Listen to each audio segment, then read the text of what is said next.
Good evening. I'd like to call the Planning Commission meeting to order on March 4th, 2025. Would you please silence your phones and stand for the Pledge of Allegiance?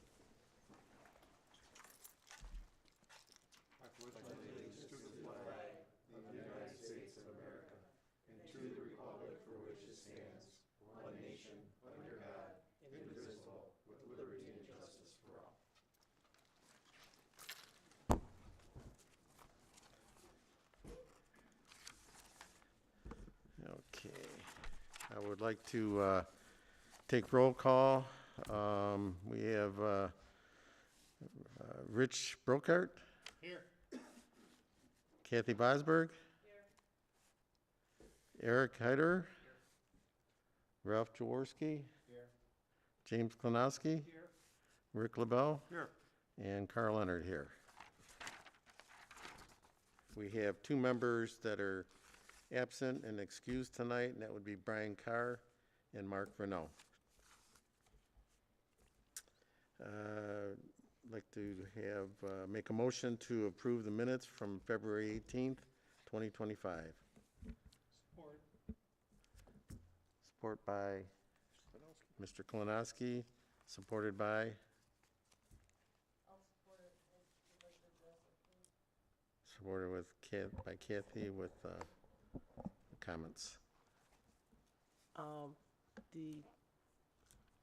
I think a new copy was sent this afternoon showing the commission chair.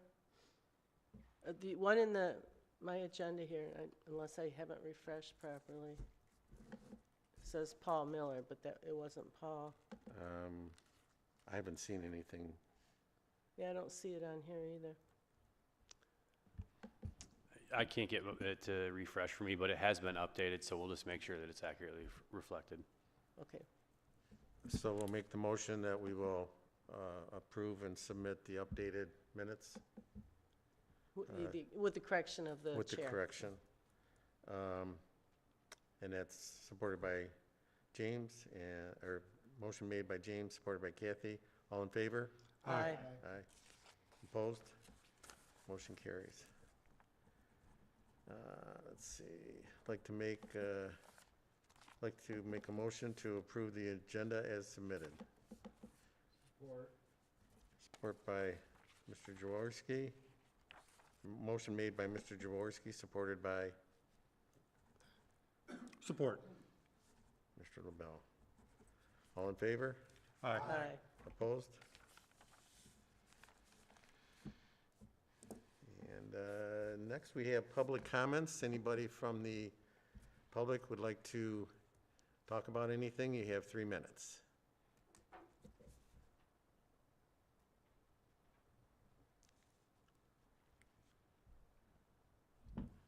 Seeing as nobody has anything, we don't have any public hearings tonight.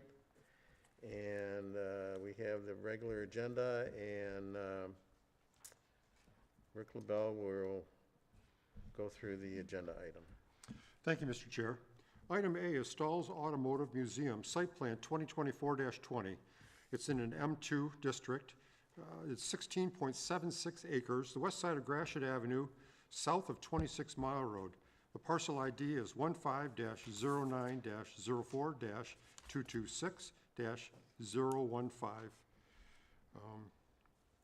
Ms. Osborne, if you'd like to go through Giffords-Webster's findings. Great, thank you. So tonight in your packets, you have a letter from us dated December 23rd. Just want to note that since this review was completed, the applicant did submit revised plans that are dated January 9th. I had a chance to take a look at the revised plans, so as I go through my letter, I'm going to tell you what's been updated throughout. So things that were previously not compliant, many of them have now become compliant, and some that were outstanding are still outstanding, and I'll point those out. So in general, the application is for the development of an annex to an existing museum.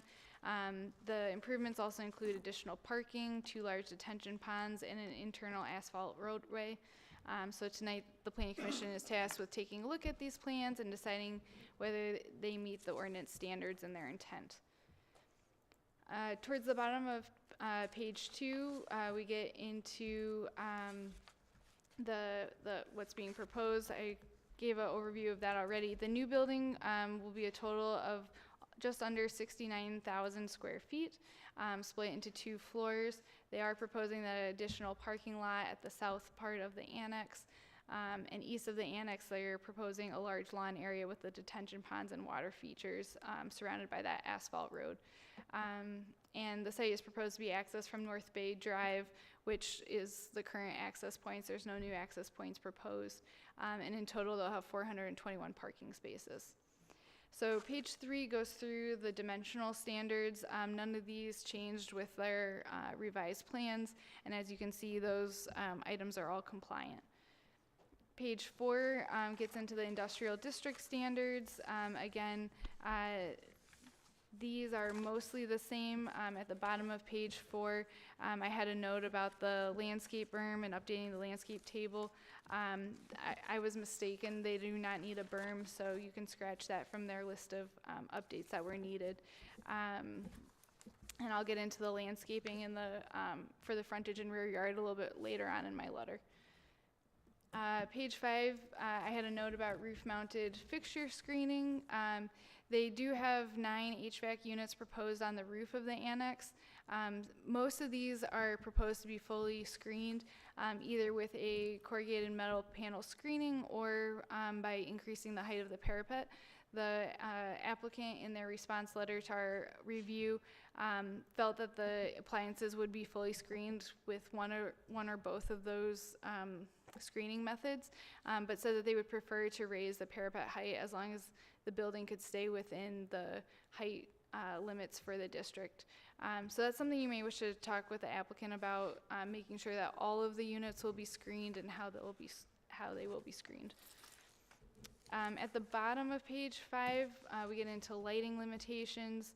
The new annex parking lot will be lit with the same lighting fixtures that are currently in the existing parking lot, and those include some unshielded lights which are not in alignment with the ordinance standards.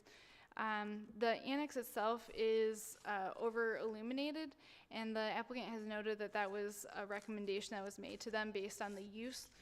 So that's something, both of these items, the unshielded lights as well as the over illumination of the area, is something the Planning Commission might want to talk to the applicant about. Item G at the top of page 6, I had called out regarding signs, that they will just need to submit a sign application, and the applicant has indicated they're aware of that, and that's not part of this review. So you can scratch that from your list of to-dos for them. Moving into the notes for M2 additional district standards, section 3.22.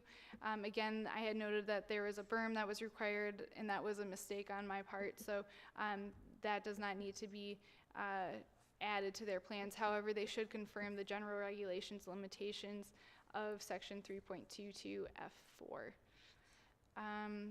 Moving into the site standards, I can talk a little bit about their building materials. They're proposed to have 2 different colored bricks, walnut and cedar, and on their most public-facing walls, they'll have a design. On the other walls, they won't have a pattern, but the facades will include both colored bricks. In terms of parking, they have provided much more parking than is needed.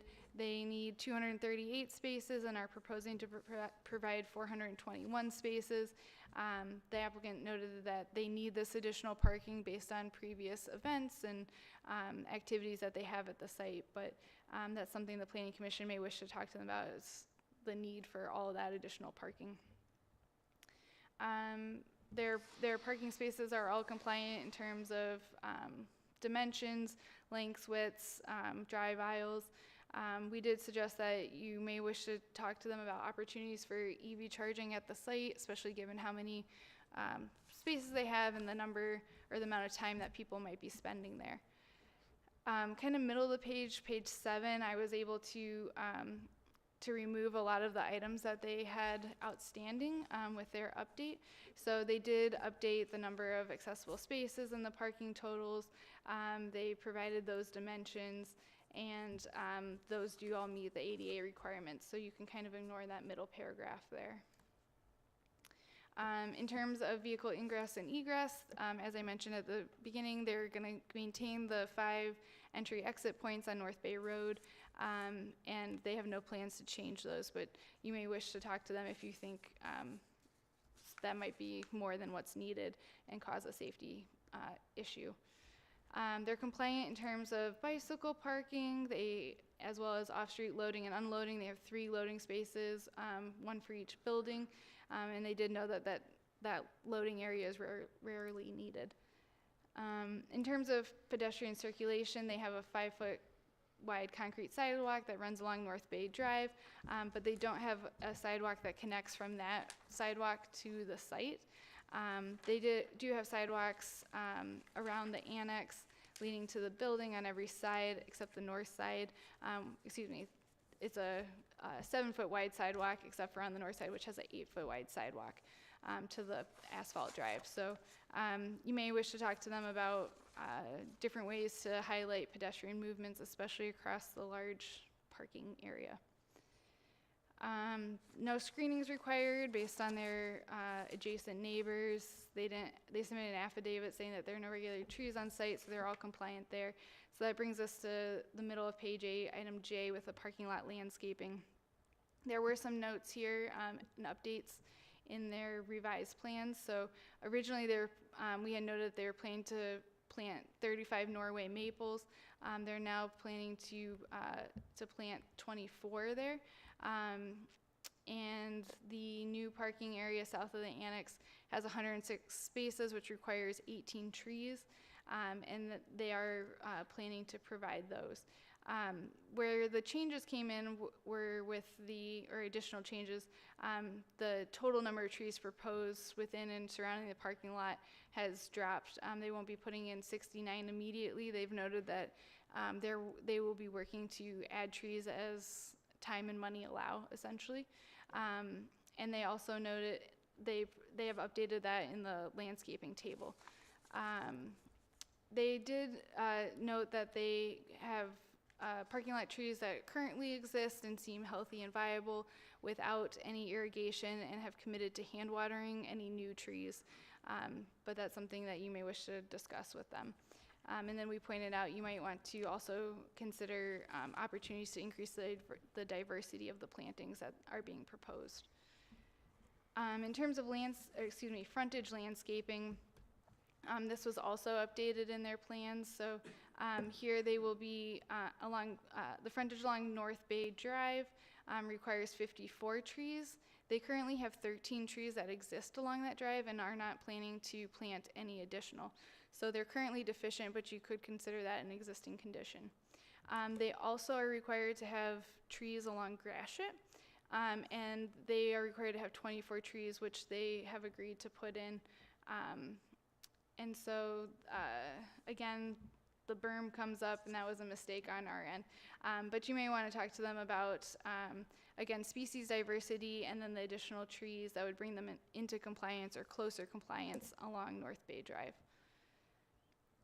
We've talked about the lighting to some extent already, that they're matching what's existing. I'll note that the height of the light fixtures is compliant, but again, they're not shielded. And again, they are over illuminated in quite a few areas. You can see that the numbers at the top of page 9, with how those deviate from what's allowable and what each area works out to be in terms of foot candles. They have an existing fence that's planned to remain, and they have an existing dumpster that's also planned to remain and be screened as it is. So I think that covers the changes. Happy to answer questions if you have any.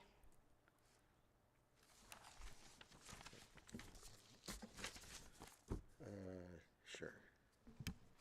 Is the applicant present this evening? Would you mind giving us a few minutes up and at the podium? Thank you.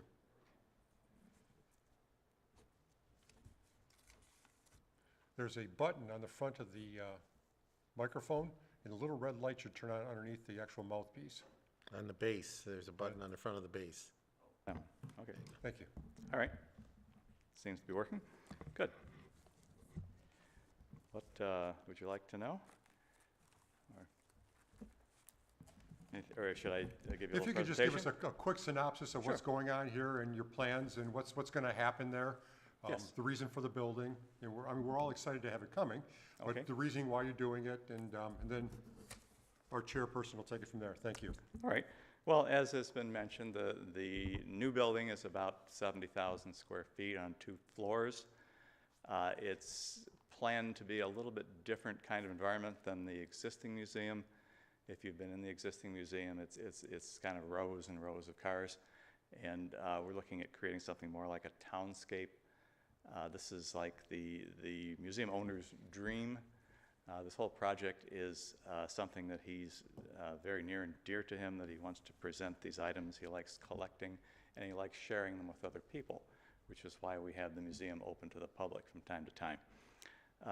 There's several reasons for the new building. One is that he collects many more things than will fit in the existing museum.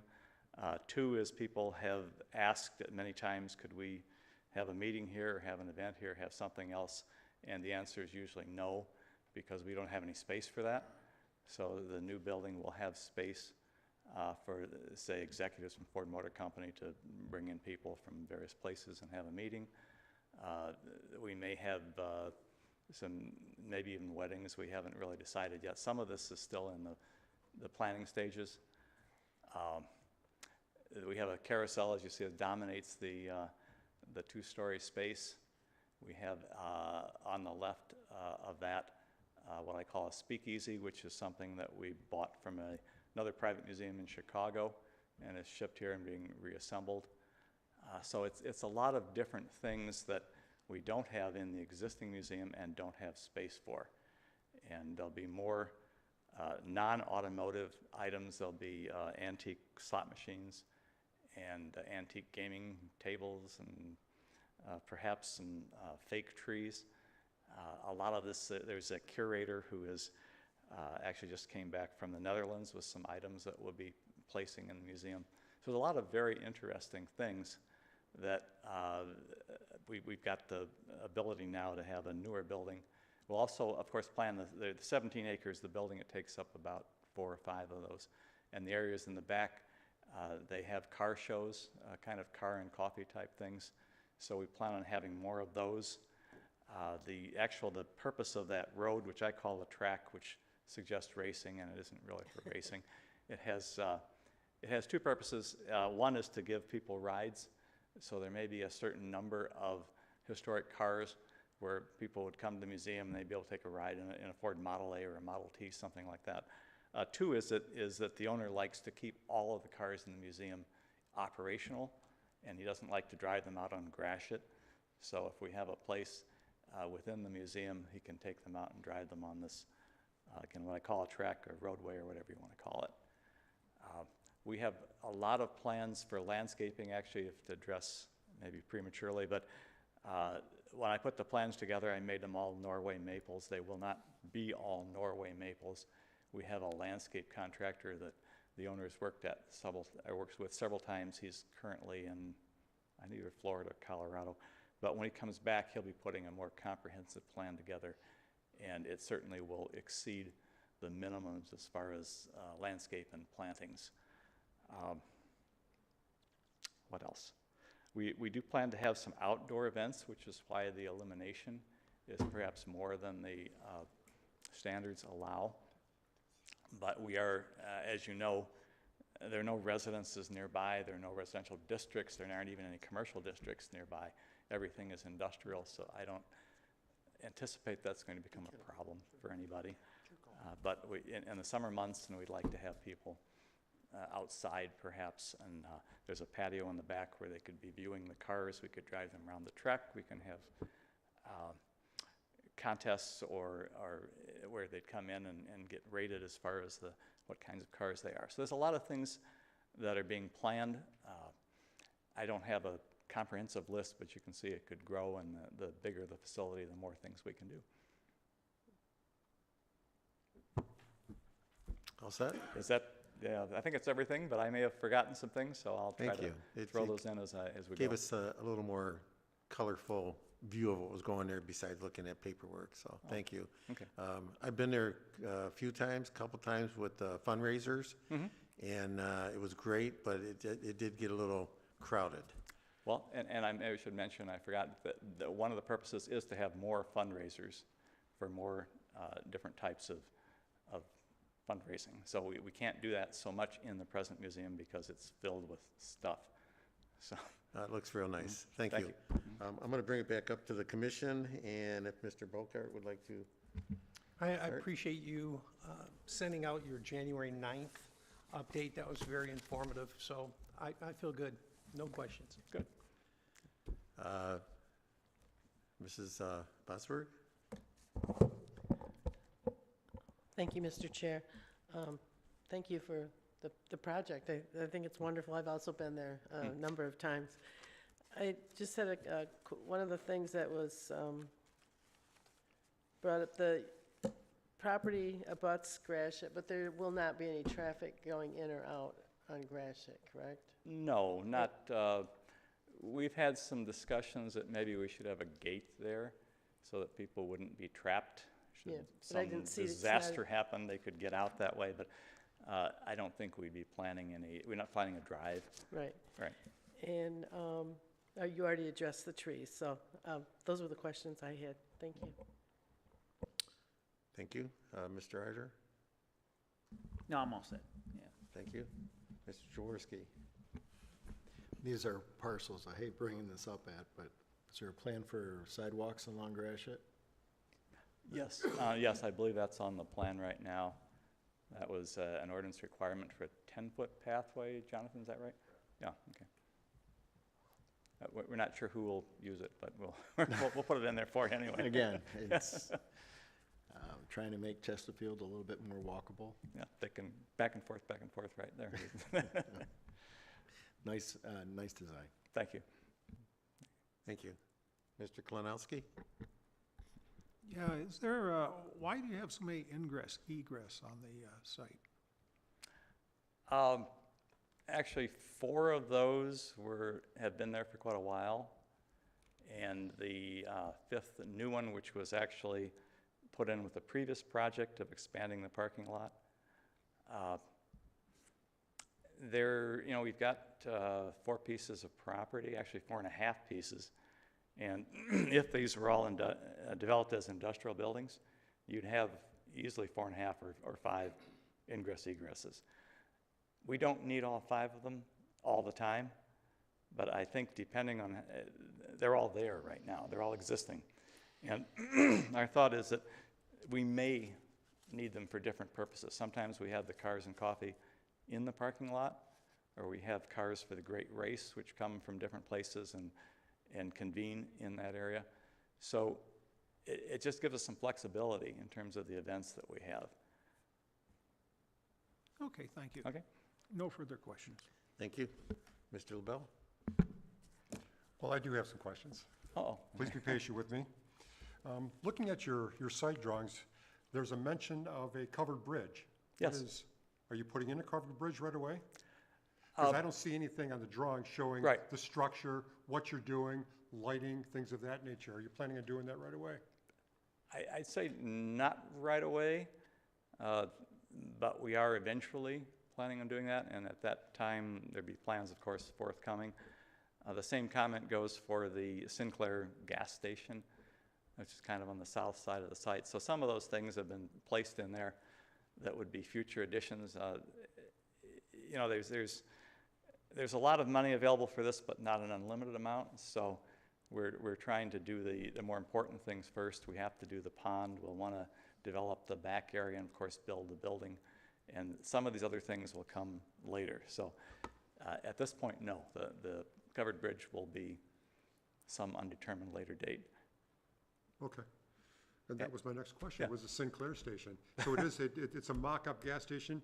There is there's a term that's used in the industry called a Sinclair station, which is a broadcasting station where you can televise over Channel 2, Channel 4, things of that nature. This is an actual mock-up of an old Sinclair Yes. gas station you're going to be putting in? Yeah, this Okay. is something You're that not would, dispensing any fuel?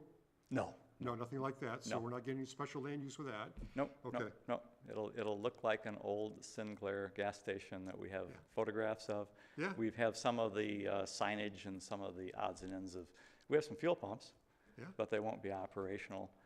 And I don't think we'll even have heating inside. We may store a few cars in the, Well, that's wonderful. garage, Actually, yeah. I look forward to that. Yeah. The next thing is the dumpster. What is your plan, what is the plan for disposal of refuse? There's a current dumpster that you call on your drawing from one of the previous buildings. Are you planning on utilizing that dumpster? And do you feel that dumpster is large enough to handle both buildings? actually, there's 2 dumpsters on the combined 4 or 5 pieces of property. And yes, we do. We have very little trash. Pretty much you just have paper and files and things perhaps from the museum. If there's car parts, those are probably gotten rid of separately. But, I suppose, to look ahead and say, well, what if you have more? Then we'll get another dumpster, Right, if we need to, yeah. Placement of the dumpster is very concerning to all of us. Make sure it's in the right place in the property, where it's not invasive to the neighbors, things of that nature. And when you start getting into, catering, things of that nature, you're probably gonna have a little bit more garbage. We wanna make sure that you've got enough area to put your waste in. And I just wanna make sure that you're okay. I mean, you're compliant as you are, but I just wanna know what your plan is for disposing of your waste. We think it's adequate as it is. So we do have the 2 dumpster locations, which are both existing. If it turns out that it isn't, then we'll have to come back and show you another one. Okay. Or expand the ones we have. Well, you are compliant. I'm not, Okay. it's your business. You know what goes on. The track is just for display. You're gonna drive Model A's around. You're not gonna do any kind of go-kart racing or anything around the track. Oh, that's an interesting idea. Maybe I shouldn't have brought that up. But there's no plans for that. No, Okay. not. Irrigation. That was one of the comments that came up, irrigation of the parking lot, the parking trees, your landscaping. You had made mention that you're gonna water the plants manually. Our ordinance does require irrigation. Can you explain to us why you don't feel that you need irrigation on that plant life?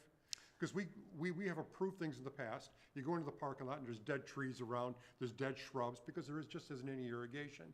You've got trees next to that hot concrete, that hot asphalt, it bakes the trees. Can you explain what your thoughts are there? Well, that has not been our experience with the existing parking lots. So there's the original building, original museum, which has just parking around the perimeter. Then there's a parking lot to the south of that. Those islands, and there's numerous islands in that parking lot, have no irrigation, and we haven't had any issues with that. The new parking lot, which is south of that parking lot, between that and the what we call the administration building, the building has just been acquired, also doesn't have irrigation, and we haven't had issues. They have sometimes in the summertime, and by hand watering, we're not going to be doing that every week, but we'll do it as needed. And maybe some of it should be irrigated, but we have not experienced that problem. And I suspect in the back acreage where the ponds are, that if we did need to irrigate that would be easy to add. We can have a well back there, which we're talking about. I'm not concerned so much about that. I'm concerned about the parking lots. Yeah, it has been Because our you've got such a small strip of land with a tree in it or a bush in it. And, our ordinance does call it out. And, I personally would like to see something in there. Now's the time to do it before you put your paving down. Put your conduit in, you throw a line in for an irrigation line. Personally, I would like to see something in there for irrigation. We've talked about it, and as I said, the 2 parking lots that we've completed are not irrigated, and that doesn't seem to be a problem. The landscape seems to be surviving. So if it does become a problem, the owner wants this to look good. Right. He wants a first-class operation, and he's gonna be the first one to come by if the trees are dying and say, we gotta do something. So And I we can, certainly appreciate that. I can assure you that would happen. Let's talk a little bit about the screening of the HVAC units on the roof. There was a comment that you felt that the parapets were fine for the screening. Can you elaborate on that? Well, the thing is, we don't really know how tall the HVAC units are, and the units that are on the roof plan is just kind of an idea where they might be and how many there might be. So when we determine which units are going to be there and how big they are, we do have some room with raising the parapet and staying within the 40 feet. That would be one way of screening them. The other way would be to put the screen walls around them as I've shown on the plans. There's an ordinance exception that allows some of the parapets to be taller for purposes of screening. So we might end up trying to utilize that exception. And I think I'd like to raise the parapets. It's kind of a question of, how much money is that going to cost versus how much is it to just put up the metal screening. Right. Well, I think that I would like to have as part of the motion is that there will be screening of some sort, be Yes. a parapet or screening or a fence or something around those units. We have agreed to that, yes. There was also a comment about the lighting underneath the canopy being too intense. I understand why you're doing it, but if you could explain why you're doing that? Well, there's two canopies. The one is where the cars drive up, and the other one is in the back. Correct.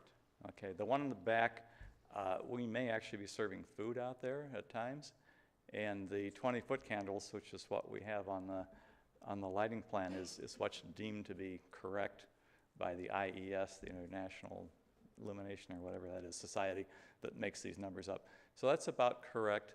We might be a little over-illuminated in the drive-up canopy, although that is a safety issue, that you want to have a little better lighting there. If it's too intense, I think we can dial it down.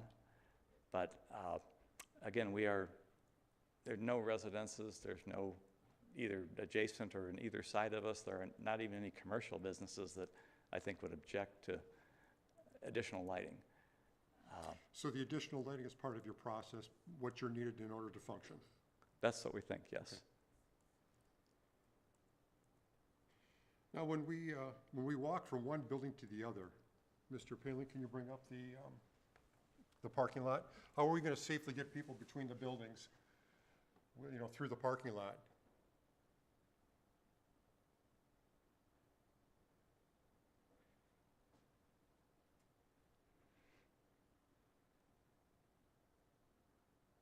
I would imagine you're going to utilize other buildings as well, along with this annex?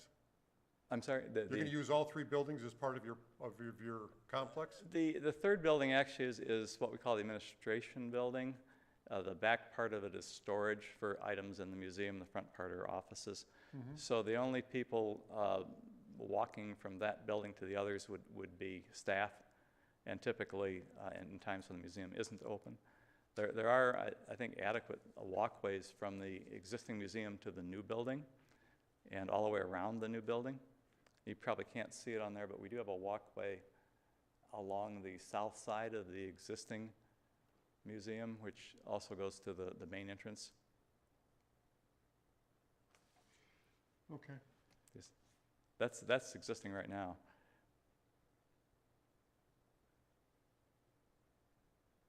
And then that walkway continues to the east, so you can walk around the north side of the annex to the track and back, or there's another walkway that continues south along the west side of the annex.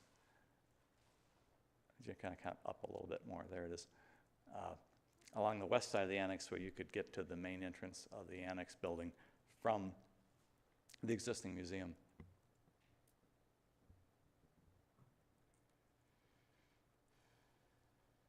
Okay, now that you explained it, I'm okay with that. And the last thing I'd like to talk about is lighting. Our ordinance has a requirement to have full cutoff lighting. Can you explain to us what you're planning on doing with the parking lot lighting? Well, the parking lot lighting that we're proposing is the exact same lighting as is in the two previous parking lots that we built that were approved. The most recent one that I was in front of this commission, and that lighting was approved. The one before that, I believe Keith Sosha might have been instrumental in that. But in any event, that was approved also. So we'd like to have all the lighting the same throughout the parking lot, which is why we chose that particular fixture. And I would, I guess, add again that there's no residential or even commercial uses. I remember the adjacent. conversation. Yeah. And at that time, we talked about those fixtures having, that fixture has a glass globe that's up on top. Mm-hmm. As one of the options with this manufacturer, you can have a shield that's inside of there that covers up the luminaire inside, and it throws the light toward the ground. Is that what your existing has, and is that what you're proposing now? I don't think the existing has that, but if they did, At that time, Yeah. we were told that it was going to. okay. I don't think it does, but in looking at the literature, I haven't seen any notes about shielding, and we talked to the lighting distributor and said we want the same lights as are out there so that the whole thing looks uniform and doesn't look kind of patched together. So if the existing ones do have shields, then the new ones will have them, and conversely, if they don't, then we weren't planning on that. Okay. And I'd have to look a little deeper into that. Being as we're talking about lighting, and you're including in the conversation that, the existing light that you have. Mm-hmm. On the two existing buildings, you have a tremendous amount of floodlights on the top of the building, Okay. around the building. Mm-hmm. That is not compliant with our township. Mm-hmm. What are you planning on doing with the new building that you're putting in? Are you planning on doing that again? No, not at this time, no. Okay. That's all I have, Mr. Chairman. Thank you. Thank you, Mr. LaBelle. Did you have anything else that you'd like to? Well, maybe I should add about the lighting, and you're probably aware of this, but there are a lot of valuable items both in the annex and they will be in the annex, and there are in the existing museum, and I think that may have been the reason for the additional lighting, and would be the reasoning also for the fence that we'll be coming back to you with for a variance at some future date. But we've had issues with I guess mostly teenagers in the parking lot hanging out in the back, and we'd like to control some of that. And we also, security is a huge issue with the museum, and we want to keep those things in the museum. And I can certainly appreciate that, but my career was lighting. Mm-hmm. And there's other ways of doing it other than floodlighting, because our ordinance clearly says that you cannot have floodlights on buildings. Okay. You cannot flood a parking lot with lights. I know that when I'm going down 26 Mile Road and I look up, it's like, oh my God, what building has that many light fixtures on it? Well, 26? it's yours. Oh, yeah, okay, yeah, it's ours. All right. It's, I don't know how those. it's quite a bit. Yeah, okay. And anyways, nothing I can do about it, or nothing we can do about it now Yeah. from this board, but you're not planning on doing anything like that? No. And if you have if you wish to have more illumination, there's a lot of people out there that are really smart people that can do that without floodlighting. Okay. I appreciate it. Thank you. Good to know. Thank you. You all set? I am, yes. I'll bring it back up to the board here. Is there anybody in the public that has any questions or comments before I bring it back up? No, everybody's anticipating, looking forward to a new museum, so. Okay, good. I'll bring it back up to the board. Ms. Fosberg, any additional questions? Mr. Hedder? About the lighting itself, on the new fixtures of being shielded down, can we have it where the existing, if it doesn't meet the ordinance, match the new ones where it could be shielded down, or no? Too late, okay, I'm just saying, okay. Is that it? Mr. Jaworski? I'm good, thank you. Mr. Kalinowski? Nothing. Mr. LaBelle? Nothing Anything else. All set. All set. And the chair has no additional questions for you. So with that, I'll entertain a motion. Mr. Chairman, I'd like to make a motion. I'd like to make a motion to approve, but there is some contingencies, some things that I want to add to the motion. One of them is as part of my motion, I'd like to include that when the covered bridge and the Sinclair display building is decided upon, that it come back in front of us again for site plan approval. That's number one. Number two is that the applicant has assured us that the rooftop units will be screened. Once these are preliminary drawings, they're not the construction drawings that we've received. I would ask that administratively, it's reviewed to make sure that there is screening either via a parapet or some kind of fencing or a screen on the drawings and on the building.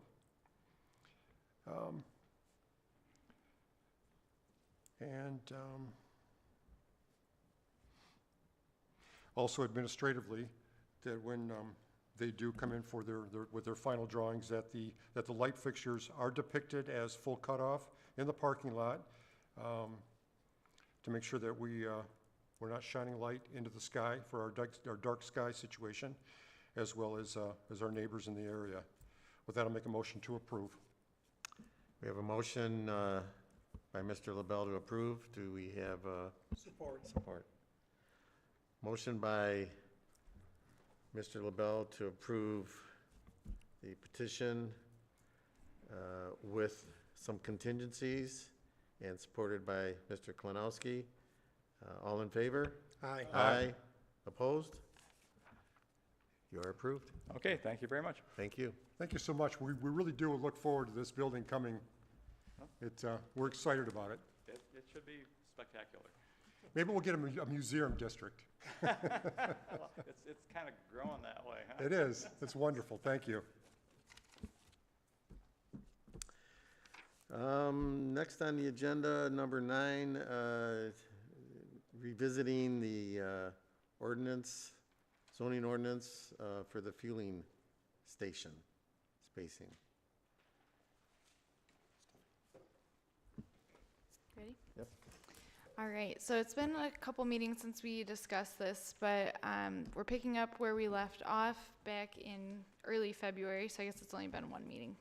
But picking up where we left off at that meeting, it was requested that the Giffords team provide some updated maps and a list of where fuel stations are currently allowed given your standards and where they could be allowed given the proposed standards.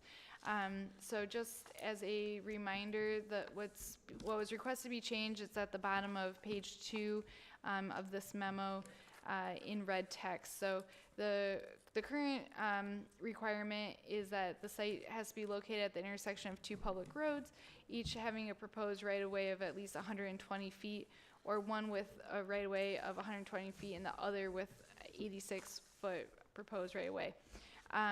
The applicant has requested that that locational requirement be that location requirement does not have to be applicable if the facility is located within 1 mile of the I-94 interstate highway right-of-way. So in your packets, you'll see 2 maps. Those are starting on page 4. And the first one is possible fuel stations based on current locations. The second one is fuel stations based on proposed locations. And so we summarized what's possible with each. So that summary table is on page 2. So you can see with the current standards, there are 12 possible sites for a gas station, and with the proposed standards, there's 125. And then we further broke it down by the size of the lot. So that's what I have for you. That's the new content for this discussion. And I'm happy to answer questions or open it up for your discussion. Thank you. Mr. Chairman, may I say something? Sure. Gary Yanonelek on behalf of the property owners. We did receive a copy of the planner's report, And so we've modified the suggested language that I had put together and submitted previously. And I wanted to hand that out. We basically, the modification would be that it has to be within 3/4 of a mile of I-94. It has to be at least 15 acres in size and provide for 5 alternative fuel sources. So, may I hand this to you? Sure.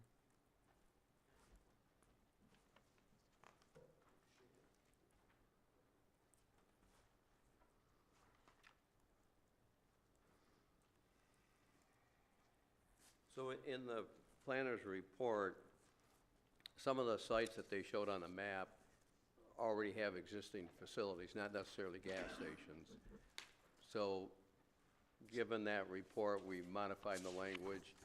It would restrict the number of parcels that could be used for this type of facility, and we believe that's a step in the right direction. A couple times in the past, Planning Commission members said, like, well, why should we change it for one property owner? But when a property owner requests a rezoning, it's usually one property owner petitioning the township to have their property rezoned from agricultural to commercial, industrial, residential. So that's the same way here. We have 25 acres, and it's been rezoned in the past. And in my youth, I remember it being farmed, and the people that farmed it used horses. So things have come a long ways, and 23 was just 2 lanes wide. So I have the insight of history, so to speak. And so we'd like you to take this into consideration, this revised draft, and then set it for a public hearing so we can move forward. Thank you. Mrs. Vosberg, do you have any questions or comments?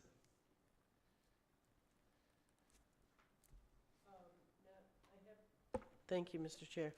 The question I would have, it's not a question, it's more of a comment related to this proposed language that was just handed out and the reason, for it. I think that it's a little different for one piece of property to want to make some changes and apply for that. This would be an ordinance that would affect the entire township. So there is a difference in why and what we would be looking at. Just want to make that distinction for right now. I don't have any, I might have some more questions later, but nothing right now. Okay, thank you. Yeah, Mr. same. Thank you. Mr. Jaworski? Yep, no questions or comments from me. Mr. Klinowski? Nothing at this time. Mr. LaBelle? Of course I do. Just one quick question is, in Giffords-Webster report, there's nothing identified on 26 Mile Road and I-94. I believe that's C3 there. Can we have a gas station in a C3 zoning in the special land use? It requires C3 zoning for a gas station, yes. I believe that's what all that property is there. At 26 and 94? 26 Mile Road, 994 on the south side of 26 Mile Road, east of 94. Yeah, east to county line is a mixture of C3 and M1, but mostly C3. Okay. So, I mean, there is property available there as well, which isn't as part of Giffel-Webster's report. So, just a comment is, as I've stated before, I think that, and I've always been for being progressive with any kind of changes that are coming down the line, be it natural gas, hydrogen, anything of that nature. But on the other hand, I don't think that we should change our zoning because of one piece of property or one applicant. I think we need to, again, think about the whole township rather than this one piece of property. Thank you. Thank you. Mr. Brokart? No comments at this time. And the chair has no comments. So, I just want to, one of the things I wasn't clear on from the report from Ms. Osborne is the 23 pieces that were 10 acres or more, and alluding to what Mr. Gendernalik said is, how many of those are actually developable? In other words, there could be a parcel, but it may not be developable. It may be part of a, contiguous to a specific other parcel. It may be owned by a Walmart or Menards or something which isn't going to sell that, at least at some exorbitant price. So one of the things that we were, and one of the things that Mr. Gendernalik and I tried to accomplish with this modification was to try and take that into account, or we were trying to see if really, is there really 23, excuse me, let me my glasses, 125 or 10 acres or more, 23 really alternative sites? Is there really that many based on what the current, what is, where those parcels are actually located and how they're owned, and if they're even developable into something that would be similar? So that was a question we weren't real clear on in terms of this statistic. And I don't expect an answer now, or because it could depend on who the owner is, what it is, how it's zoned, and some other things. So that was just one question from a clarification for us in terms of the information that was provided for this hearing. Thank you. Bring it back up to the board. Does anybody have any additional questions or comments? If not, what would the board like to do? Mr. Chairman, I'd like to make a motion, please, as it relates to revising the existing zoning standards regulating where gas service stations may be located in the township. Following a petitioner's request back in August of last year, this commission has discussed revising these standards. The subject was part of our agenda and discussion on 6 separate occasions, not including today. We talked about this quite a bit, asking questions and seeking to understand the pros and cons of making the changes that were put in front of us. And I truly appreciated all that discussion. It caused me to do a lot of work on my own to figure this out. Most recently, Giffords Webster provided answers to many of our questions. Their February 11th memo established, in fact, that there are 12 locations available under the current zoning standards for additional traditional gasoline self-service stations. In addition, 8 of those locations are large enough for alternative fuel energy. I don't care which one you pick, they're large enough. The property exists under our current standards. At this time, I don't see a compelling reason to modify the existing zoning standards regulating gasoline self-service stations that may be located in our township. Ample sites exist today for future growth in this area. In addition, no practical benefit has been established for the residents of Chesterfield Township. So for this reason, I move to discontinue any further Planning Commission discussions regarding the revisiting of existing zoning standards where gasoline self-service stations can be located in the township. I'd like to stop the discussion at this point. So my move is to deny the petitioner's request and eliminate that discussion going forward. So we have a motion by Mr. Brokart. Does anybody support that? I'll support his motion. Okay. We have a motion to deny the change of the amendment for the fueling station locations. And this motion was made by Mr. Brokart and supported by Mr. LaBelle. All in favor? Aye. Aye. Opposed? Okay, we have 6 ayes. Because there's an opposition, might be able to do a roll call. Do a roll call? Yeah. Okay. Mr. Brokart, What is the question specifically, so I vote the right way? Support the motion? I support the motion. No. Ms. Vesper. Mr. Hyder? Mr. Jaworski? Mr. Klinowski? I support the motion. And the chair supports the motion. So we have 6 votes to deny the motion. Thank you. Thank you for your time. Thank you.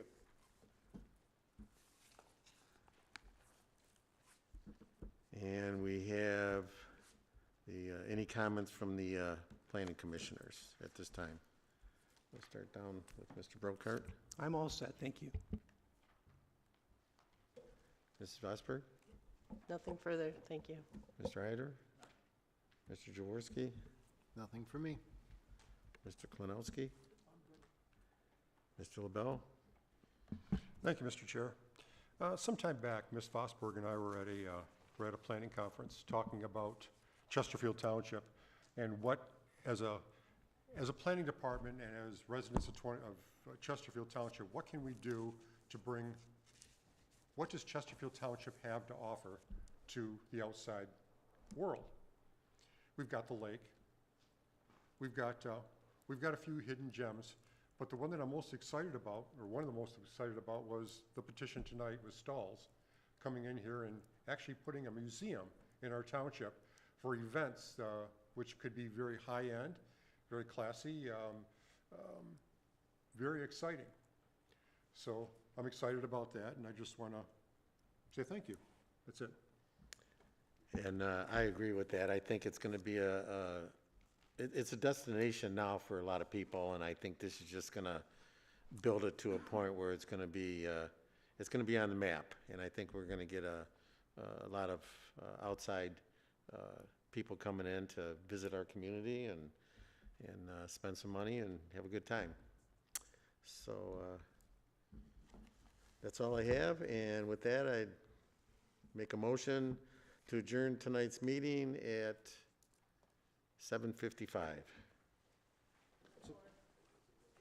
Have a motion to adjourn the meeting by Mr. Leonard, supported by Mrs. Vosberg.